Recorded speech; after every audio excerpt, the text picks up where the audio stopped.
जय हिंद साथियों। विराट ज्ञान में आपका अपना स्वागत है।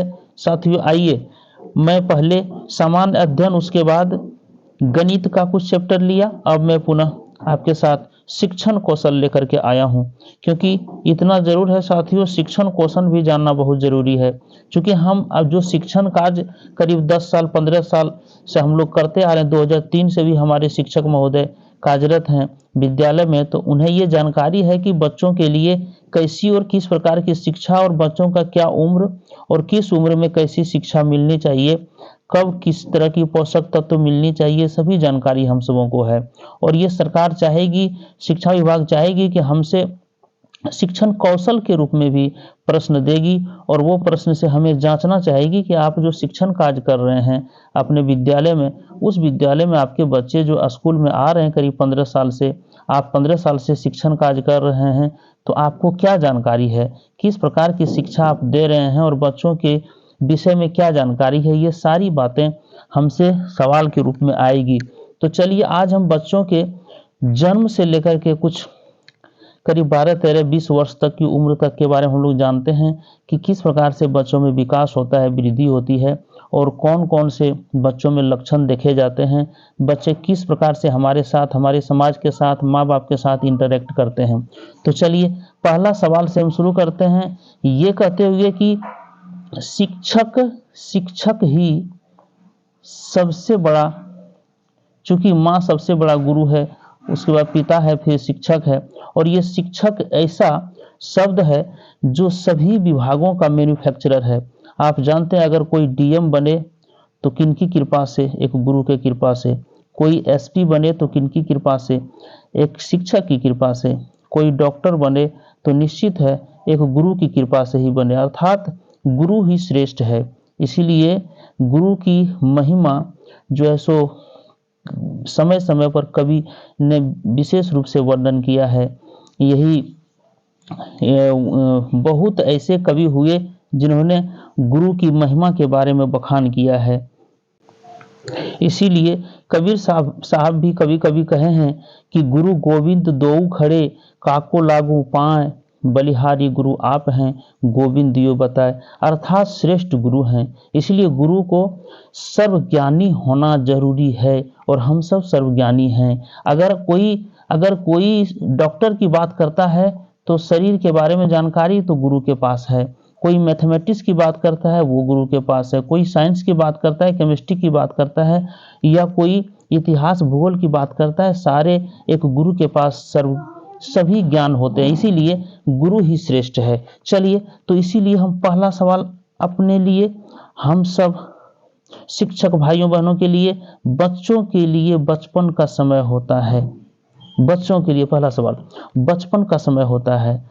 बचपन जन्म से लेकर किशोरावस्था तक की आयु काल को बचपन कहते हैं। साथियों 0 से 3, 0 से 5, 0 से 6 ये तो सब है ही, अर्थात किशोरावस्था की अवस्था तक की जो आयु होती है उसे ही बचपन कहते हैं। साथियों निश्चित है कि बचपन जहाँ से किशोरावस्था छूना शुरू कर देता है वहाँ से ही हम इसे बचपन का काल कहते हैं, वहाँ तक के आयु को बचपन का काल कहते हैं। अर्थात साथियों हम जानते हैं कि हमारा किशोरावस्था कहाँ से शुरू होता है, 12 से लेकर 19 वर्ष तक किशोरावस्था कहा गया है।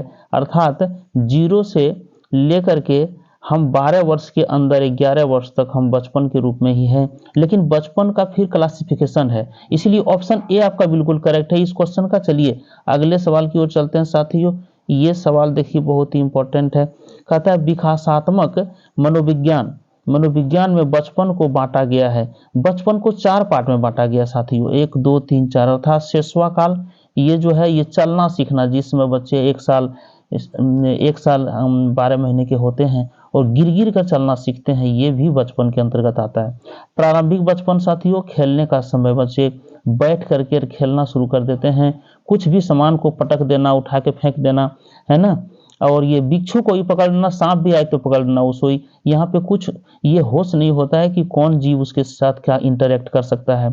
मध्य बचपन ये स्कूली उम्र है साथियों, क्योंकि हम जानते हैं प्री स्कूल का क्या है, 3 से 6 जो आंगनबाड़ी केंद्र में बच्चे जाते हैं, और हमारे पास जो बच्चे आते हैं वो कब आते हैं, 6 के बाद आते हैं, है ना। तो ये स्कूली मध्य बचपन है साथियों। और किशोरावस्था की शुरुआत भी जो होती है वो आप बताएं अभी हम तुरंत कि 12 से 19 तक किशोरावस्था है, तो शुरुआत किशोरावस्था की 11 प्लस में हो जाती है। अर्थात ये चारों विकासात्मक मनोविज्ञान में ये चारों स्थिति की चर्चा की गई है, चारों स्थिति की चर्चा, अर्थात ऑप्शन ई आपका बिल्कुल करेक्ट है। चलिए साथियों अगले सवाल को लेते हैं बिना समय गवाए। अगला सवाल है, इसमें अभी तुरंत चर्चा किए थे साथियों, कहा जाता है शेषवावस्था की उम्र है, शेषवावस्था इसका जो है शेषवावस्था की उम्र है साथियों। अर्थात हम लोग शिशु की अवस्था में जो बच्चे होते हैं उसका उम्र है साथियों। शेषवावस्था की उम्र अर्थात 0 से 5 वर्ष, 0 से 8 वर्ष, 0 से 10 वर्ष, 0 से 12 वर्ष नहीं साथियों, 0 से 5 वर्ष होता है। इसमें फिर शिशु और इन्फेंट अलग है, नवजात अलग है, लेकिन शेषवावस्था अगर यदि क्वेश्चन आता हो तो आपका 0 से 5 वर्ष तक की उम्र के बच्चों को शेषवावस्था उम्र कहते हैं। चलिए साथियों अब अगला सवाल की ओर बढ़ते हैं, किस अवस्था में बच्चों की शारीरिक विकास तीव्र गति से होती है। देखिए साथियों ये हमारे मनोवैज्ञानिक जो जितने भी दार्शनिक हुए हैं सबों का ये मानना है कि जो विकास जो तीव्र गति से होती है वो शेषवावस्था में ही होती है। चूंकि कहा जाता है कि यहाँ पे ब्रेन का विकास और शारीरिक विकास, मानसिक विकास इतना तीव्र गति से होती है, और शरीर भी आप देखिएगा इतना तीव्र गति से होगा कि आगे चल करके ये गति घट जाती है। इसलिए सबसे तीव्र गति से शेषवावस्था में ही हमारी विकास होती है। इसीलिए इस पर ध्यान रखना जरूरी है, और हम लोग पोषक तत्व क्या क्या हम लोग खिलाना शुरू कर देते हैं, है ना। उसमें सेरेलक भी है, या तो भिन्न भिन्न प्रकार के जो भी दूध वगैरह आता है हम लोग देना शुरू कर देते हैं। डॉक्टर साहब भी कहते हैं कि आप इसे पोषक तत्व खिलाइए, इसलिए कि ये उम्र जो है 0 से 5 वर्ष का उम्र बहुत ही इंपॉर्टेंट होता है बच्चों के लिए। चलिए साथियों अगले सवाल की ओर बढ़ते हैं। इसमें साथियों कहा जा रहा है बच्चों में विकास कितने प्रकार के होते हैं। साथियों बच्चों में विकास 2 प्रकार के होते हैं। देखिए विकास की बात अगर करेंगे तो विकास हमारी 2 प्रकार की होती है, एक होता है शारीरिक, एक होता है मानसिक विकास। अगर शारीरिक विकास हो रही है इसी को वृद्धि कहते हैं, क्या कहते हैं साथियों, वृद्धि। और मानसिक हो रही है इसको विकास कहते हैं। क्योंकि मानसिक विकास से बच्चे का जो IQ है उसे पता कर पाइएगा कि बच्चा किस स्थिति में गया, इसीलिए वृद्धि और विकास दोनों है, अर्थात ऑप्शन सी है साथियों। चलिए ऑप्शन सी है। अब हम चलते हैं साथियों, चलते हैं बच्चों में होने वाले शारीरिक वृद्धि को कहते हैं। बच्चों में जैसे कोई बच्चा साथियों, कोई बच्चा अभी खेल रहा है, कूद रहा है, ठीक है, ये जो है सो खेल कूद रहा है, लेकिन ये इसके शरीर में एक छोटा सा बच्चा, नवजात बच्चा किसी चारपाई पर पड़ा हुआ है, ठीक है, किसी चारपाई पर नवजात बच्चा अगर पड़ा हुआ है साथियों, एक छोटा सा बच्चा पड़ा हुआ है, यही बच्चा धीरे धीरे ये स्थिति हुआ और धीरे धीरे ये स्थिति भी हो गया कि वो दौड़ना शुरू कर दिया साथियों। ये तो इसका मतलब है कि उत्तरोत्तर इसकी वृद्धि होती जा रही है, शरीर में वृद्धि हो रही है। ये क्या हो रही है, ये विकास नहीं हो रही है, शारीरिक वृद्धि। एक छोटा सा नन्हा बच्चा है ना, इतना बड़ा होकर के खेलने लगा, और कल चल करके यही बच्चा क्या होगा, ये बड़ा आदमी बन जाएगा, और बड़ा आदमी बन करके, ठीक है, ये बच्चा जो है सो बड़ा आदमी बन जाएगा। तो ये विकास, ये आपका वृद्धि हो रहा है, अर्थात शरीर की वृद्धि हो रही है, इसीलिए ऑप्शन ए आपका बिल्कुल करेक्ट है साथियों। यहाँ विकास नहीं कहिएगा, शरीर में वृद्धि हो रहा है। चलिए अगले सवाल की ओर चलते हैं साथियों। इसमें दिया हुआ है साथियों, देखिए कह रहा है बच्चों में होने वाले चहुमुखी मानसिक विकास को कहते हैं। अब बच्चा अगर यदि एक छोटा सा बच्चा है तो इसका मानसिक विकास, एक बड़ा भी बच्चा, एक आध ठो बच्चा आप देखे होंगे कि बड़ा भी हो गया है तो अच्छी तरह से नहीं चल पा रहा है वो बच्चा, है ना तो अच्छी तरह से समाज के साथ इंटरेक्ट कर पा रहा है, अर्थात मानसिक रूप से ये शिथिल पड़ा हुआ है, IQ इसका बहुत ही कमजोर है। इसलिए कहते हैं कि इसका IQ खराब है, या तो उसे मानसिक रूप से डिसऑर्डर समझ करके उसे हम मनोवैज्ञानिक चिकित्सक से भी दिखाते हैं, न्यूरो सर्जन या तो न्यूरो फिजिशियन जो भी होते हैं उनसे जाकर हम लोग चेकअप कराते हैं। अर्थात ये क्या है, मानसिक रूप से चहुमुखी जो डेवलपमेंट हो रही है उसी को विकास कहते हैं, इसी को डेवलपमेंट कहते हैं। डेवलपमेंट, अर्थात यहाँ शारीरिक अगर होगी तो वृद्धि कहिएगा, मानसिक अगर होगी तो विकास कहिएगा, उसको डेवलपमेंट कहते हैं। चलिए, अगर कोई जवान भी हो गया और उसका अगर मानसिक रूप से वो बहुत ही नॉर्मल है, बच्चे जैसा हरकत कर रहा है, तो जान लीजिए उसका विकास रुका हुआ है। वृद्धि तो हो गई, वृद्धि हुई, अर्थात शरीर तो वृद्धि हो गया, लेकिन विकास रुका हुआ, अर्थात मानसिक विकास रुका हुआ है। चलिए, 7 के बाद हम लोग चलते हैं साथियों 8 में। 8 का सवाल भी कम नहीं है, बहुत ही इम्पोर्टेंट है साथियों। 8 भी आपका बहुत ही इम्पोर्टेंट है। देखिए, कह रहा है नवजात अवस्था का उम्र है। नवजात अवस्था, देखिए साथियों, नवजात जो बच्चा आज जन्म लिया, जिसे ये जो नर्स बहना जो होती है, वो बच्चों को हाथ में लेकर के सहलाते हुए, है ना, उसे नहाते हुए और फिर माँ के गोद में देती है, माँ उसे पहले स्तनपान कराती है, तो वो बच्चा नवजात है। अर्थात जन्म से 4 सप्ताह तक का जो उम्र होता है, ये नवजात कहलाता है।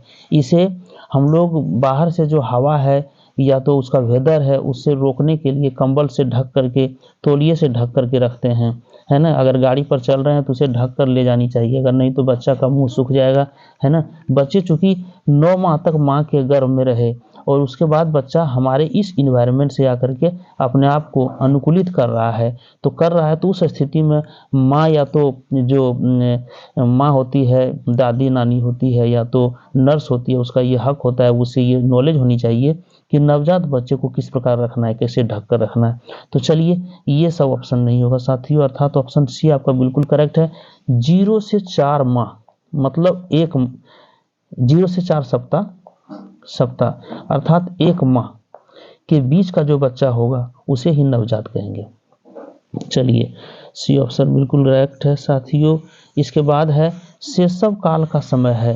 साथियों, इसके बारे में जरा चर्चा करें, तब आप देखेंगे, इसके बारे में जरा चर्चा करें तो आपको समझ में आएगा साथियों कि ये जो है सो बहुत ही इम्पोर्टेंट टॉपिक है। साथियों, हम जो बच्चे को देखते हैं वो जरा गौर कीजिए क्या है। जैसे नवजात सबसे पहले, और उसके बाद है साथियों, नवजात के बाद है हमारा शैशव काल। शैशव काल है बच्चों का। उसके बाद है साथियों टोडलर बोलते हैं, टोडलर। उसके बाद है प्री स्कूल, फिर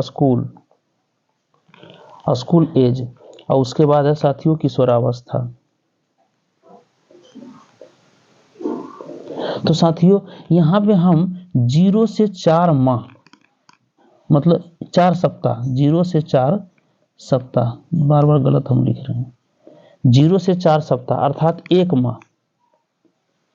1 माह तक जो बच्चा है वो नवजात हो गया साथियों। 1 माह तक जो बच्चा है वो नवजात हो गया। और शैशव काल साथियों 1 माह से लेकर के 1 माह से 1 वर्ष तक, याद कर लीजिए, 1 वर्ष तक शैशव काल कहलाता है। और 1 वर्ष से लेकर के साथियों 1 से 3 वर्ष तक टोडलर कहलाता है ये बच्चा। अर्ली चाइल्डहुड इसको कहते हैं, अर्ली बचपना, सबसे पहला बचपना ये शुरू कर लेता है। यहाँ से ये जो है सो चलना बुलना, इधर उधर कुछ, है ना, कोई भी सामान उठा के फेंक देना, ये इसे ही टोडलर कहते हैं। 1 से 3 साल तक के बच्चे को टोडलर कहते हैं। अब फिर प्री स्कूल, प्री स्कूल जो हम लोग भेजते हैं साथियों आंगनबाड़ी केंद्र में या कहीं भी, तो 3 से 6 वर्ष तक की उम्र को प्री स्कूल कहते हैं। और साथियों 6 से लेकर के 12 वर्ष की उम्र को स्कूलिंग कहते हैं। यहाँ बच्चों हम लोग ले जा करके और क्या करते हैं, 6 में पहला क्लास में लेते हैं हम लोग एडमिशन, 6, 7 में दूसरा, 8 में तीसरा, 9 में चौथा, और 10 साल जाते जाते 5वीं क्लास में चल जाता है ना। और 6ठी और 7वीं तक ये स्कूलिंग पीरियड कहलाता है साथियों। और किशोरावस्था को तो हम बताएं कि 13 से लेकर के 19 वर्ष तक। और साथियों किशोरावस्था में भी 2 पार्ट है ना, पूर्व किशोरावस्था, पूर्व और उत्तर। तो पूर्व साथियों ये 12 से 19 है, 12 से 19, तो 12 से 16 तक पूर्व है और 16 से 19 तक उत्तर किशोरावस्था, पूर्व किशोरावस्था, उत्तर किशोरावस्था। चलिए साथियों, तो यहाँ कह रहे हैं शैशव काल क्या है, तो शैशव देख लीजिए क्या है, 1 माह से 1 वर्ष तक, 1 माह से 1 साल तक, अर्थात ऑप्शन बी आपका बिल्कुल करेक्ट है। इसे नोट कर लिए साथियों, चूंकि हम सब जिस विभाग से हैं, जहां हम टीचिंग कर रहे हैं, वहां पे हमें एक नर्स की भी भूमिका निभाना पड़ता है। आप देखते हैं साथियों, कोई बच्चा अगर किसी का नाक बह रहा है या कुछ हो रहा है तो हम देखते हैं, या कोई भी बच्चा कोई गिर गया, कोई पड़ गया है ना, किस एज में बच्चा को आना चाहिए स्कूल, सारी बातों पर ध्यान हम सबों को देना पड़ता है। अगर नहीं तो आप बच्चे के बारे में कोई जानकारी नहीं रखिएगा तो चूंकि माँ बाप तो बच्चा को जैसे 9 बजे आपके स्कूल में छोड़ देते हैं, उसके बाद वो बेफिक्र हो जाते हैं। हमें ही करीब 9 से 4 बजे तक हमें बच्चों को अपने शरण में रखना है और उसकी देख रेख करना है, इसीलिए उनकी स्थिति को जानना बहुत जरूरी है। चलिए साथियों, कहा जा रहा है कि अर्ली चाइल्डहुड मतलब टोडलर का एज है, अभी तुरंत चर्चा किए थे साथियों, टोडलर का उम्र है 1 से 3 वर्ष। क्या है? 1 से 3 वर्ष। इसलिए ऑप्शन ए बिल्कुल करेक्ट है। ऑप्शन ए बिल्कुल करेक्ट है साथियों, इसे लॉक कर दीजिए। चलिए अब साथियों, कहा जा रहा है कि प्री स्कूल एज क्या है। साथियों, जो आंगनबाड़ी में बच्चे हमारे एडमिशन लेते हैं, आंगनबाड़ी दीदी सब जो बच्चों को शिक्षण कार्य करती है, पढ़ाती है, तो उसका क्या उम्र है? 0 से 7? ये नहीं, उसका क्या है? 3 से 6 है ना। बच्चे हमारे पास 6 वर्ष में आते हैं साथियों, 6 वर्ष में हमारे पास आते हैं। प्राथमिक विद्यालय में बच्चे 6 वर्ष में आते हैं। कभी कभी 5 साल 5.5 साल भी पूरा है तो हम नाम लिखते हैं, लेकिन नियम है कि 6 वर्ष में हमारे पास बच्चे आते हैं। तो चलिए, ये प्री स्कूल हो गया, प्री स्कूल एज। यहाँ पे बच्चे स्कूल नहीं, यहाँ पे जाते हैं आंगनबाड़ी केंद्र में, अर्थात ऑप्शन सी आप लॉक कर दीजिए। चलिए अगला है साथियों, यहाँ कहा जा रहा है 12th नंबर सवाल में, ये सवाल ऑप्शन सी ठीक है, ये सवाल 12th नंबर का सवाल है साथियों।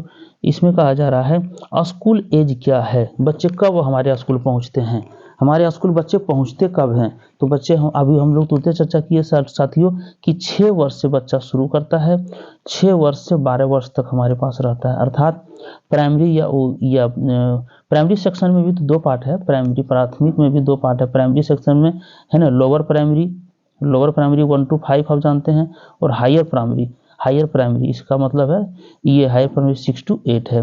तो हमारे पास बच्चे जो पहुंचते हैं वो 6 में पहला 7 में दूसरा, 8 में तीसरा क्लास गया, और 9 वर्ष में 4th, और 10th वर्ष में कहाँ गया 5, और 11 साल में 6, और 12 में 7। अर्थात 7 से 8 तक हमारे पास बच्चे रहते हैं, और उसके बाद बच्चे कहाँ पहुँचते हैं 9th क्लास में और 10th क्लास में, जिसकी उम्र 13 वर्ष के बाद शुरू हो जाती है। तो चलिए ऑप्शन सी आपका बिल्कुल करेक्ट है, ऑप्शन सी को लॉक कर दिए साथियों। बहुत ही इंपॉर्टेंट टॉपिक है साथियों, इसे जानना बहुत जरूरी है। किशोरावस्था की उम्र है, किशोरावस्था की उम्र, तो किशोरावस्था कहाँ शुरू होते हैं साथियों? 12 से 19 वर्ष तक की उम्र को किशोरावस्था उम्र कहते हैं। अर्थात बी आपका ऑप्शन सही है, अभी तुरंत हम लोग देखे थे, है ना साथियों। चलिए इसी में देखिए साथियों, अभी तुरंत हम चर्चा किए थे हम लोग कि पूर्व किशोरावस्था की आयु है। तो साथियों किशोरावस्था को 2 पार्ट में बांटा गया, अभी तुरंत चर्चा किए थे। किशोरावस्था को 2 पार्ट में, है ना, पूर्व किशोरावस्था और उत्तर किशोरावस्था। तो पूर्व किशोरावस्था जो होती है, क्योंकि ये तो 12 से 19 है, 12 से 19 है, 12 से 16 वर्ष तक पूर्व किशोरावस्था, 16 से 19 तक, है ना, या 17 से 19 का दीजिए, 16 से 18 या 19 तक जो भी है, 16 से 18 भी ले सकते हैं। इसलिए यहाँ पे देखिए क्या कह रहा है, 12 से 16 तक, 12 से 16 तक आपका जो है यहाँ 16 से 19 होगा, है ना। तो ये 12 से 16 तक क्या है हमारा पूर्व किशोरावस्था, इसलिए ऑप्शन ए आपका बिल्कुल करेक्ट है। चलिए साथियों, विद्वान शिक्षक भाइयों एवं बहनों, अगले टॉपिक की ओर, उत्तर किशोरावस्था की उम्र है, उत्तर किशोरावस्था। साथियों अभी तो चर्चा किए हैं क्या है, तो ये 17 से 19 हो जाएगा। क्या होगा? 17 से 19 होगा साथियों, बी ऑप्शन बिल्कुल करेक्ट है। चलिए यहाँ कहा जा रहा है साथियों, अब है कि हमारे पास जो बच्चे हैं, वो बच्चे हमारे जो हैं, किसी माँ बाप गरीब जो होते हैं वो क्या करते हैं, बहुत जल्दी उसे होटल में, कारखाने में, खान में, या किसी होटल में थाली उली धोने के लिए लगा देते हैं। लेकिन सरकार क्या की है, सरकार ऐसे बच्चों के साथ खिलवाड़ करने के कारण सरकार विचार की है, और ये अनुच्छेद लाई है जिसमें ये प्रावधान है कि अगर ऐसा कोई करता है तो वो जेल भी जा सकता है, कोई होटल मालिक भी जेल जा सकता है, यहाँ तक कि गार्जियन को भी जेल जाने की सुविधा व्यवस्था सरकार की है। इसलिए कि आप बच्चों के साथ खिलवाड़ नहीं कर सकते, बच्चों के भविष्य के साथ खिलवाड़ नहीं कर सकते साथियों, इसीलिए उसके लिए अधिनियम आया है। किस अनुच्छेद में वर्णित है कि 14 वर्ष से कम उम्र बच्चों को किसी भी कारखाने या होटल में नियोजित नहीं किया जा सकता। साथियों ये बहुत ही इम्पोर्टेंट टॉपिक है, इसलिए कि आप किस अनुच्छेद में, अनुच्छेद 30 में नहीं, अनुच्छेद 24 में ये वर्णित है साथियों कि किसी भी बच्चों को, किसी भी बच्चा को आप होटल या तो खाने या तो कहीं भी 14 साल से कम उम्र में आप नहीं लगा सकते, अन्यथा आपको जेल जाना पड़ सकता है, क्योंकि उस समय बच्चों को पढ़ने की है और बच्चे देश के भविष्य हैं, उसे पढ़ करके आगे बढ़ना है। पढ़ना हो, खाली सिर्फ पढ़ना ही नहीं, बात पढ़ना, खेलना या तो कोई भी ऐसी स्किल्ड डेवलपमेंट करना जो कि देश को उसकी ज़रूरत है। आप जूठा धोने या तो कोई ऐसे एरे गेरे काम में नहीं लगा सकते, गैराज में नहीं लगा सकते इस बच्चों को, क्योंकि ये हमारे देश के भविष्य है, इसके साथ आपको खिलवाड़ करने का हक नहीं है। चाहे आप कितनों ही धनवान हो या तो माँ पिता ही क्यों ना हो, आपको बच्चे के साथ खिलवाड़ करने का हक नहीं है। इसलिए साथियों ऑप्शन बी को लॉक कर दीजिए। चलिए ऑप्शन बी को लॉक कर दीजिए। अब 17 नंबर सवाल आ गया साथियों, इसमें कहा जा रहा है कि 14 वर्ष तक के बालकों के लिए निःशुल्क अनिवार्य शिक्षा की व्यवस्था किस अनुच्छेद के तहत की गई है।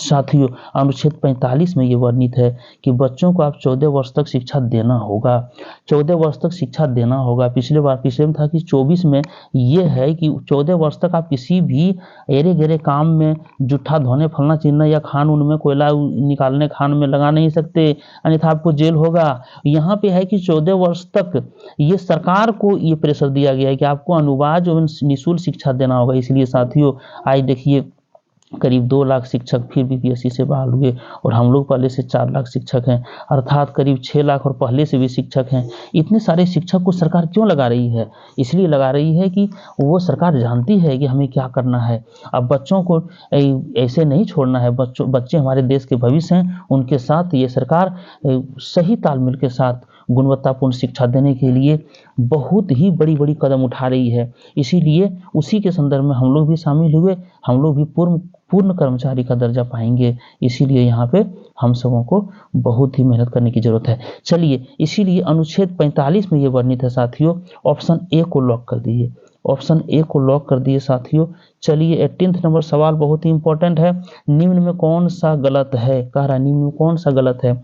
बालक श्रमजीवी करण अधिनियम 1993 में बना, साथियों सही है ये। कारखाना अधिनियम 1948 में बना, सही है ये। खान अधिनियम 1952 में बना, ये भी सही है। मोटर परिवहन कर्मकार अधिनियम 1961 में बना, ये भी सही है। बाल श्रम प्रतिषेध एवं विनिमय अधिनियम 1986 में बना, ये भी सही, अर्थात सभी सही है साथियों। ऑप्शन एफ को आप क्लिक कर दीजिए, इसलिए कि ये सब अधिनियम हमारे रुक रुक करके सरकार के दिमाग में आई और बालक को जब श्रम में लगा दिया था 14 वर्ष से नीचे, तो ये अधिनियम लाया, सबों को जेल में डाला। ये भी कारखाना अधिनियम भी लाया कि बच्चों को आप नहीं खटवा सकते, खान अधिनियम भी वही है कि नहीं खटवा सकते, कोयला वोला नहीं निकलवा सकते, मोटर परिवहन में गैराज में नहीं रख सकते, 1961 में यह अधिनियम लाया।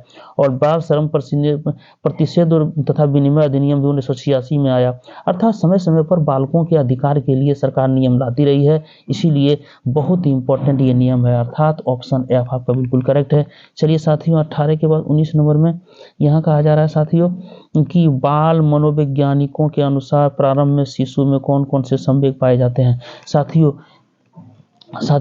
ये मनोविज्ञान जो है ये हमारे ये बच्चों में पाए जाते हैं। यहाँ थोड़ा साथियों गलत लिखा गया, भय होगा, भय, क्रोध, प्रेम, पीड़ा, सभी हो जाएगा साथियों। चूंकि देखते हैं उसमें बच्चा जब रोता है तो एकाएक कोई भी वस्तु को फेंक देगा, अर्थात क्रोध में। और प्रेम हो जाता है, माँ के साथ प्रेम है तो माँ के गोद में लिपट जाएगा, दूसरे प्रेम नहीं है तो नहीं जाएगा। पीड़ा, अगर चोट लग गई तो बच्चा रोना शुरू कर देगा। भय तो जरूर है, बिल्ली उल्ली देख करके बच्चा रोना शुरू कर देता है, इसलिए सभी होगा साथियों, अर्थात डी ऑप्शन बिल्कुल करेक्ट है। चलिए साथियों इस टॉपिक का सबसे महत्वपूर्ण टॉपिक और सबसे लास्ट ये सवाल है, 20 ही सवाल हमने लिया था। भारत सरकार द्वारा बाल अधिकारों को सुनिश्चित करने के लिए उठाए जा रहे कदम में कौन कौन से शामिल हैं? बच्चों को पोषक तत्व वाले भोजन उपलब्ध कराना बिल्कुल सही है। बच्चों को कुर्ता और शोषण से बचाना बिल्कुल सही है। बच्चों का पुनर्वास और देखभाल करना बिल्कुल सही है। बच्चों को शिक्षा प्रशिक्षण और पुनर्वास दिलाना, गरीब तबकों के जो बच्चे उसे पुनर्वास भी देना, ये भी सही है। अर्थात ऑल सही है साथियों, ये आपका सही है। अर्थात जो भिन्न भिन्न जो नियम और अधिनियम लाए गए थे उसके आधार पर बच्चों को इतनी सारी व्यवस्थाएं करनी पड़ेगी, नहीं तो वो राज्य सरकार दोषी होंगे, वो केंद्र सरकार दोषी होगी। क्योंकि भारत सरकार द्वारा ये बाल अधिकार दिए गए हैं और ये भारत सरकार द्वारा लाई गई है और भारत सरकार पर भी लागू है, बिहार सरकार पर भी लागू है, अन्य राज्य सरकार पर भी लागू है कि उसे इतनी व्यवस्था करनी होगी। तो चलिए साथियों, ऑप्शन ई आपको लॉक कर दिए, बिल्कुल करेक्ट है। चलिए साथियों, एक बात मैं बताना चाहता हूँ, अगर हमारे टेलीग्राम ग्रुप पर नहीं जुड़े तो 9135 85 82 24 पर आप हमें हाई लिख करके और अपना नाम दीजिए और एड्रेस दीजिए, नाम और एड्रेस दे करके हमको हाई लिख के भेजिए, हम आपको टेलीग्राम ग्रुप में जोड़ देंगे। 7:40 PM पे पर डे टेस्ट होती है सक्षमता परीक्षा से संबंधित जो भी क्वेश्चन मैं वीडियो में डालता हूँ, यही क्वेश्चन शाम को भी लेता हूँ। तो चलिए, आप हमसे जुड़िए और अच्छी तरह से तैयारी कीजिए, आप मस्त रहिए, खुश रहिए। हमें लग रहा है कि स्वस्थ रहेंगे आप। नए साल की ढेर सारी बधाई, चूंकि बहुत ही बेहतरीन ढंग से हम सबों को तैयारी करनी है और रैंक भी लानी है। तो चलिए, मैं इन्हीं शब्दों के साथ अपनी वीडियो को समाप्त करता हूँ। जय हिंद साथियों, जय भारत।